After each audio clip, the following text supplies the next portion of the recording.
B2B সেলসের ক্ষেত্রে communication একটি অত্যন্ত গুরুত্বপূর্ণ এলিমেন্ট। যেমন ধরুন, আপনি কাস্টমারকে প্রপোজাল পাঠিয়েছেন, আপনি কোটেশন পাঠিয়েছেন, কাস্টমার সেটার আরেকটা ফার্দার একটা কোয়েরি করতে পারে, সে একটা মেল করেছে, কিন্তু এই মেলটা আপনি দেখেন নাই। আপনার ধারণা হয়তো যে কাস্টমার মেল করবে, তারপরে আমি এটার ফিডব্যাক দিব।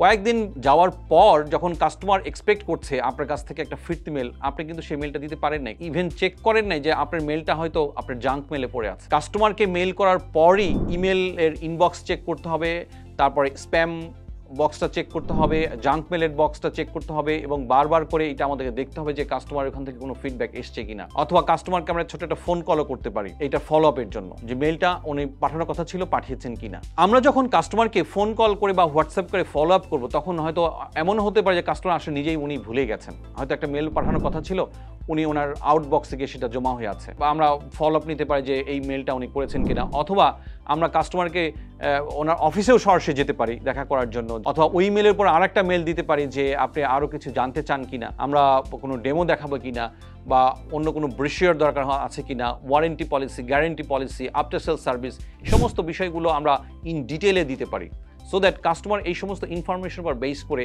তাদের ডিসিশনটা নিতে পারে। B2B সেলসের ক্ষেত্রে কাস্টমার কিন্তু একজন ডিসিশন নেয় না, এখানে মাল্টিপল ডিসিশন মেকার থাকে। সেখানে থাকতে পারে আপনার SCM এর লোক থাকতে পারে, ফাইন্যান্স টিমের লোক থাকতে পারে, ইউজার ডিপার্টমেন্ট থাকতে পারে। ফর এক্সাম্পল, কাস্টমার আপনার কাছ থেকে 500 পিস ল্যাপটপ কিনবে, সেলস টিমের লোকজন এই ল্যাপটপগুলো ইউজ করবে, তাহলে ওই টিমের মধ্যে হেড অফ সেলসও থাকতে পারে। সে তখন বলতে পারে যে আমার টিমের জন্য এই স্পেসিফিকেশন দরকার। তাহলে আমরা দেখতে পাচ্ছি B2B সেলসের ক্ষেত্রে আপনার মাল্টিপল ডিসিশন মেকার কারা, এই সমস্ত বিষয়ে আমাদের মাথায় রেখে সেই সমস্ত ভাবে আমাদের এই প্রপোজালগুলো রেডি করতে হবে। তাহলেই B2B সেলসের ক্ষেত্রে আমাদের সাফল্য পাওয়ার সম্ভাবনা সবচেয়ে বেশি থাকবে।